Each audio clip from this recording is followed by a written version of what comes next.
Perang Rusia-Ukraina tidak pernah terbatas hanya pada kedua negara tersebut. Namun baru dalam beberapa minggu terakhir terlihat jelas seberapa jauh perang ini merembet ke seluruh Eropa. Drone Rusia di atas Polandia, UAV di atas Denmark dan Norwegia, pesawat MiG-31 Kremlin di wilayah udara Estonia, ledakan di Inggris. Moskow menunjukkan kesiapannya untuk menyebarkan kekacauan jauh melampaui batas-batas Ukraina. Namun, apakah ini unjuk kekuatan atau paradoksnya unjuk kelemahan? Beruang Rusia sedang berdarah, secara harfiah minyak dan bensin. Drone Ukraina membakar kilang, terminal, dan jaringan pipa.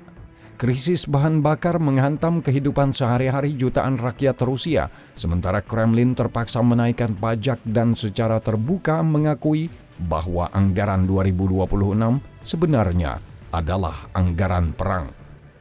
Di saat yang sama, Donald Trump yang hingga baru-baru ini enggan mendukung Kiev, tiba-tiba berbicara tentang Ukraina yang akan merebut kembali seluruh wilayahnya. Apa yang telah berubah? Dan apakah kita sedang menyaksikan titik balik lain dalam perang ini? Mari kita cari tahu.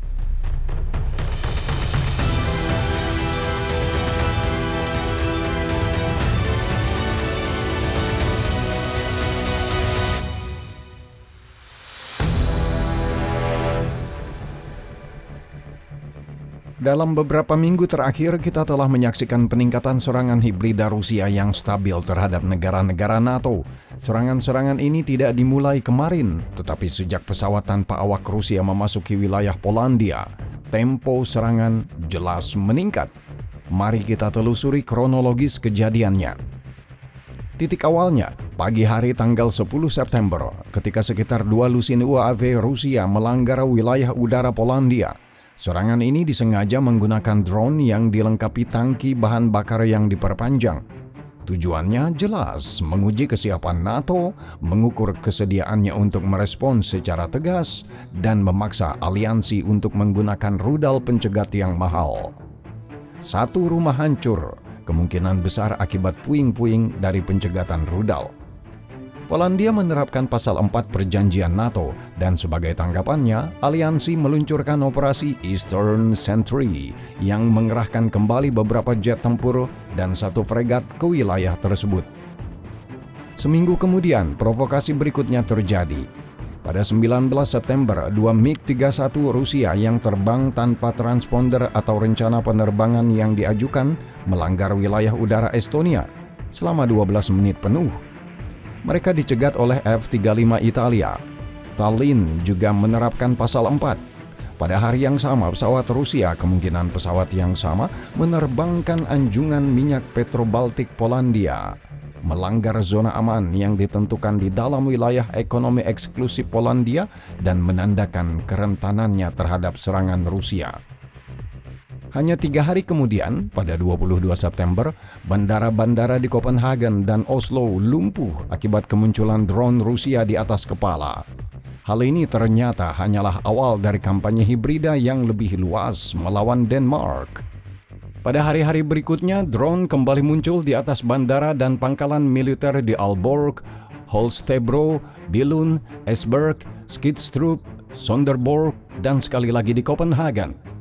Militer Denmark mencatat bahwa dalam insiden sebelumnya di dekat perairan teritorial negara itu, sebuah kapal pendarat besar Angkatan Laut Rusia telah terlihat. Ini adalah perang hibrida yang kita saksikan di tanah Denmark, seperti yang juga kita saksikan di negara-negara Eropa lainnya. Kita menyaksikan serangan siber, suatu hari nanti serangan peretasan, drone, lalu sabotase. Saya yakin kita baru melihat awal dari serangan-serangan yang akan datang, ujar Perdana Menteri Denmark, Mette Frederiksen, setelah kejadian tersebut. Dan kelanjutannya tidak memakan waktu lama. Pada tanggal 24 September, sebuah ledakan dahsyat mengguncang Swindon di Inggris, hanya 9 hari setelah Kementerian Pertahanan Inggris mengumumkan pembangunan pabrik drone terbesar di negara itu yang berlokasi di lokasi tersebut.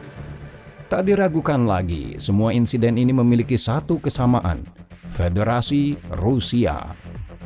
Kremlin telah memutuskan sudah waktunya untuk mengintensifkan operasi di bawah ambang batas perang formal di seluruh wilayah timur NATO dan sekitarnya. Tujuannya bukan hanya untuk menguji kesiapan tetapi juga untuk menebar kepanikan di antara penduduk setempat, mengungkap kerentanan infrastruktur utama, dan sekadar menunjukkan jangkauan jaringan mata-mata dan sabotase Rusia. Di pihak NATO, responsnya ditandai dengan sikap menahan diri yang biasa. Meskipun, seperti yang sering terjadi, Menteri Luar Negeri Polandia, Radosław Sikorski, terbukti paling agresif. Setelah pelanggaran wilayah udara Estonia dan Polandia, Sikorski secara tidak langsung mengancam akan menembak jatuh jet-jet Rusia, memperingatkan bahwa Moskow tidak boleh mengeluh ketika pesawat Rusia, baik sengaja maupun tidak sengaja, memasuki wilayah udara NATO, ditembak jatuh, dan puing-puingnya berakhir di wilayah NATO. Ia kemudian menegaskan hal tersebut dengan merujuk pada dukungan Donald Trump terhadap skenario semacam itu. Menteri Pertahanan Swedia, Paul Johnson, bersikap agak lebih berhati-hati, tetapi tetap menekankan bahwa Swedia akan menggunakan kekuatan jika perlu. Serangan terhadap Eropa ini mungkin sebagian berakar pada penderitaan yang dialami Rusia sendiri selama 2 bulan terakhir sejak Ukraina melancarkan kampanye serangan jarak jauh terhadap kilang-kilang minyak Rusia. Kampanye tersebut masih berlangsung. Untuk memperbarui sejak laporan terakhir kami di bidang ini, kilang Salavat diserang untuk kedua kalinya tak lama setelah serangan awal. Kilang di Saratov dan Novokuibysev juga menjadi sasaran, dengan yang terakhir dilaporkan terpaksa menghentikan operasi. Kilang Avivsky di Krasnodar Krai diserang untuk ketiga kalinya. Terlebih lagi, Ukraina juga menyerang pabrik kondensat gas besar di Astrakhan di Laut Kaspia, salah satu yang terbesar di dunia dan produsen sulfur terbesar Rusia. Fasilitas itu juga terpaksa menghentikan operasinya. Di wilayah Volgograd, serangan yang berhasil menghantam 2 stasiun pompa minyak. Kuzmichi 1, bagian dari jaringan pipa yang mengalirkan wilayah selatan Rusia, dan Zenzevatka, yang mendorong minyak mentah di sepanjang jalur Kuibysev-Tikhorets. Selain itu, serangan telah menghantam pelabuhan Rusia, pusat logistik, dan terminal ekspor. Dampak terhadap logistik bahan bakar Rusia semakin tajam setiap minggunya. Kelangkaan, terutama bensin, kini dirasakan hampir di seluruh negeri. Peta ini yang diperbarui oleh Stanimir Dobrev menunjukkan wilayah-wilayah Rusia berdasarkan tanggal pertama kali masalah pasokan bahan bakar tercatat. Bahkan Moskow kini mulai menunjukkan tanda-tanda kesulitan meskipun wilayah-wilayah dengan koneksi yang kurang baiklah yang menghadapi kekurangan terburuk seperti Nizhny Novgorod dan Crimea yang sebagian besar diduduki, di mana hampir separuh dari seluruh SPBU telah ditutup. Tentu saja, harga juga naik hingga 30% di beberapa wilayah hanya dalam hitungan minggu. Kelangkaan ini telah memaksa Moskow untuk memperpanjang larangan ekspor bensin hingga 2026, sekaligus memberlakukan larangan sebagian ekspor solar hingga akhir tahun ini. Sebuah pukulan telak, mengingat betapa pentingnya solar bagi anggaran Rusia. Jumlahnya sangat besar. Pada bulan Agustus saja, ekspor produk minyak bumi bernilai rata-rata 170 juta dolar per hari. Setelah itu, Kremlin dilaporkan mempertimbangkan untuk menaikkan PPN dari 20% menjadi 22%. Serangan gencar terhadap sektor bahan bakar Rusia dan gangguan yang kini terlihat dengan mata telanjang mendorong para analis untuk menilai dampak yang lebih luas dari serangan-serangan ini, tidak hanya terhadap perang itu sendiri, tetapi juga terhadap fungsi negara Rusia secara keseluruhan. Analis independen terkemuka Rusia, Vladislav Inozemtsev, yang dicap oleh Kremlin sebagai agen asing, mengatakannya dengan lugas. Ukraina telah mengidentifikasi target yang sempurna. Ia menunjukkan bahwa industri penyulingan Rusia, terbesar ketiga di dunia setelah Amerika Serikat dan Tiongkok, masih sangat berfokus pada produksi bahan bakar diesel. Ini merupakan warisan era Soviet ketika penyulingan difokuskan pada transportasi berat dan kebutuhan energi, kereta api, truk, dan militer. Saat ini, Rusia memurnikan solar 5,5 kali lebih banyak atau 225 juta ton daripada bensin, 41 juta ton. Dalam praktiknya, produksi bensin Rusia hampir tidak mencukupi konsumsi domestik. Kilang-kilang menghasilkan beragam produk, tetapi bensin jauh lebih sedikit daripada solar. Dan lokasi-lokasi yang kini terdampak yang disebut klaster Samara yang terdiri dari Novokuibysev, Syzran, dan Kuibysev beserta Ryazan dan Kirishi membentuk inti produksi bensin Rusia. Itulah sebabnya Inozemtsev memperkirakan krisis bensin akan berlangsung setidaknya selama beberapa bulan. Ia menambahkan bahwa perusahaan-perusahaan minyak tidak dapat berbuat banyak untuk mengurangi kerusakan, dengan perbaikan yang kemungkinan akan memakan waktu berbulan-bulan karena Rusia kekurangan mesin khusus yang dibutuhkan untuk perbaikan cepat. Di saat yang sama, ia skeptis terhadap dampak serangan terhadap logistik perang Rusia yang sebagian besar berbasis diesel atau terhadap pendapatan anggaran dari ekspor hidrokarbon. Sekalipun ekspor produk olahan turun, Rusia masih dapat mengekspor minyak mentah. Menurut Inozemtsev, konsekuensi paling signifikan dari kampanye Ukraina adalah psikologis, yaitu ketidaknyamanan yang dialami oleh rakyat Rusia biasa. Dan ia menganggap ini sebagai ketidaknyamanan masa perang yang paling parah sejauh ini.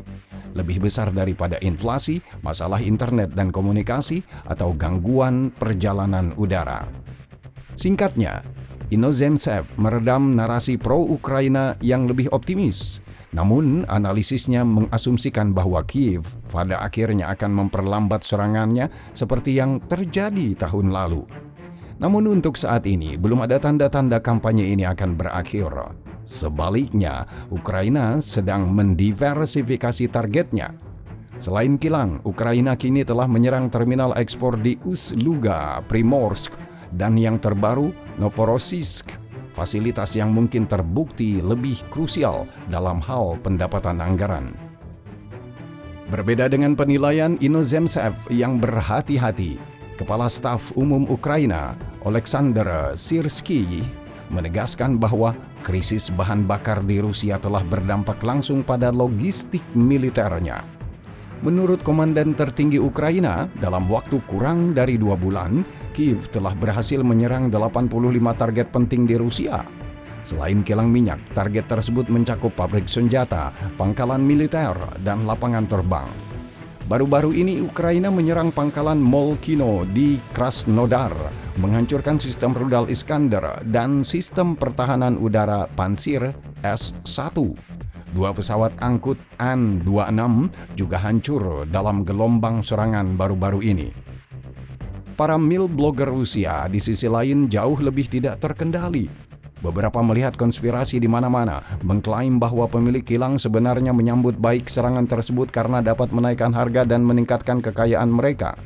Argumen yang digagas oleh seorang blogger yang dikenal sebagai Ramzai. Sementara itu, Dmitry Stashin dari Komsomolskaya Pravda dengan tegas menyatakan bahwa kelangkaan bahan bakar pada akhirnya dapat menjatuhkan rezim itu sendiri. Tekanan terhadap minyak Rusia kini lebih besar daripada sebelumnya sejak dimulainya perang. Faktor-faktor lain juga memperparah tekanan internasional. Minyak mentah Rusia masih mengalir melalui armada bayangan, terutama ke pembeli di Tiongkok dan India. Lebih lanjut, negara-negara seperti India dan Turki terus membeli minyak mentah Rusia, mengolahnya, lalu menjualnya kembali ke Eropa, meraup untung 2 kali lipat. Brussels perlahan-lahan bergerak untuk menutup celah sanksi ini. Pada bulan Juli, Uni Eropa menurunkan batas harga minyak mentah Rusia menjadi $47,60, meskipun tetap mempertahankan batas harga solar Rusia di angka $100. Pada saat yang sama, Uni Eropa sedang mempertimbangkan larangan produk olahan yang terbuat dari minyak Rusia, ditambah dengan serangan Ukraina terhadap kilang-kilang minyak dan mungkin yang lebih penting, terhadap terminal ekspor. Hal ini dapat memberikan pukulan yang jauh lebih berat bagi potensi ekspor Kremlin. Secara keseluruhan, perkembangan ini mengarah pada apa yang mungkin secara hati-hati disebut oleh Ukraina sebagai pembalikan tren. Front telah stabil, termasuk penutupan celah di dekat Dobropilia. Ukraina juga memberikan pukulan paling merusak bagi perekonomian Rusia sejak perang dimulai melalui kampanye serangan mendalam terhadap sektor hidrokarbon. Dan di atas semua itu, untuk pertama kalinya sejak invasi skala penuh dimulai, Donald Trump lah yang berbicara positif tentang peluang kemenangan Ukraina. Setelah mengetahui dan memahami sepenuhnya situasi militer dan ekonomi Ukraina, Rusia, saya yakin Ukraina dengan dukungan Uni Eropa berada dalam posisi untuk melawan dan memenangkan kembali seluruh Ukraina ke bentuk aslinya. Tulis Trump di Truth Social. Hal ini menandai pembalikan total dari retorika sebelumnya. Pernyataan seperti Anda tidak punya kartu atau Anda seharusnya tidak pernah memulai perang. Anda bisa saja menyerahkan tanah. Kalimat yang belum lama ini dialamatkan Trump kepada Zelensky dan rakyat Ukraina. Tentu saja, mencoba menebak motif Trump di balik perubahan mendadak ini hanyalah tebakan belaka. Beberapa pihak menunjukkan kekecewaan pribadinya terhadap Putin. Pihak lain berpendapat bahwa serangan Ukraina terhadap kilang minyak dan pesawat pengebom telah meningkatkan citra Ukraina di mata Trump. Ada pula spekulasi tentang serangan Ukraina yang akan datang. Yang tak kalah penting, Kyiv juga sedang mempersiapkan permintaan pengadaan senilai 90 miliar dolar untuk Pentagon di samping aliran pesanan Eropa yang terus-menerus yang semuanya didorong oleh imperialisme Rusia. Beberapa pihak bahkan mengklaim bahwa Raja Charles sendiri berperan dalam memengaruhi Trump. Dari perspektif Kyiv, satu-satunya pendekatan yang masuk akal adalah tetap tenang. Jika ada satu hal yang konstan dalam kepresidenan Trump, itu adalah volatilitas. Namun, perubahan ini sama sekali bukan hal yang sepele. Jika Trump benar-benar telah mengubah pendiriannya terhadap Ukraina, maka perubahan tren yang kita bicarakan sebelumnya mungkin tidak hanya mereda, tetapi justru dapat menguntungkan Ukraina. Salah satu tanda bahwa ini lebih dari sekedar retorika kosong adalah persetujuan Washington yang telah lama ditunggu-tunggu untuk serangan jarak jauh Ukraina. Dengan kata lain, Amerika Serikat tidak lagi keberatan dengan kampanye Kyiv melawan kilang-kilang Rusia, sebuah sikap yang jauh dari jelas. Rusia seharusnya tidak memiliki tempat perlindungan, tegas Keith Kellogg di Fox News. Pergeseran ini dapat membawa implikasi yang lebih besar. Tak lama setelah Kyiv menerima lampu hijau, sebuah pembangkit listrik di Belgorod terbakar. Mengapa ini penting? Karena Belgorod berada dalam jangkauan rudal ATACMS yang dipasok Amerika Serikat. Tidak jelas apakah ATACMS digunakan dalam serangan itu, tetapi melumpuhkan fasilitas semacam itu hanya dengan drone akan sulit, mengingat kepadatan pertahanan udara Rusia di dekat perbatasan. Bukan itu saja, Washington dan Kyiv kini telah terbuka membahas kemungkinan menjual rudal jelajah Tomahawk ke Ukraina. Berita ini dikonfirmasi oleh J.D. Vance, salah satu tokoh pemerintahan yang secara tradisional paling tidak bersimpati terhadap Ukraina. Tomahawk adalah salah satu senjata paling mematikan di gudang senjata Amerika. Dengan hulu ledak hingga setengah ton dan jangkauan hingga 2.500 km tergantung variannya, ia berada di kelas yang sama sekali berbeda. Ukraina saat ini meluncurkan ratusan drone di atas Rusia yang sebagian besar berhasil dicegat. Krisis bahan bakar yang sedang berlangsung dipicu oleh segelintir drone yang berhasil mengenai target mereka. Namun, Tomahawk jauh lebih sulit untuk ditembak jatuh. Pengerahannya akan meningkatkan kampanye serangan Ukraina ke tingkat yang sejauh ini tak terjangkau. Desain domestik seperti FP5 Flamingo atau Long Neptune masih dalam tahap pengembangan awal, sementara Kyiv membutuhkan hasil nyata saat ini. Pada akhir Juni lalu kami menguraikan 3 kemungkinan skenario perkembangan perang. Satu skenario yang tampaknya paling mustahil saat itu adalah gagasan Trump untuk sepenuhnya pro-Ukraina, membentuk kembali arah perang agar menguntungkan Kyiv. Namun hanya 3 bulan kemudian persepsi itu kembali berubah. Rusia menderita serangkaian masalah, baik kecil maupun besar, yang jika digabungkan akan menyebabkan kemerosotan struktural. Salah satu kemunduran terbaru adalah kekalahan elektoral Moskow di Moldova, di mana Kremlin menggelontorkan sumber daya yang signifikan untuk menggagalkan arah pro-Eropa negara tersebut. Sebaliknya, Partai Aksi dan Solidaritas pimpinan Maya Sandu berhasil mengamankan mayoritas mutlak.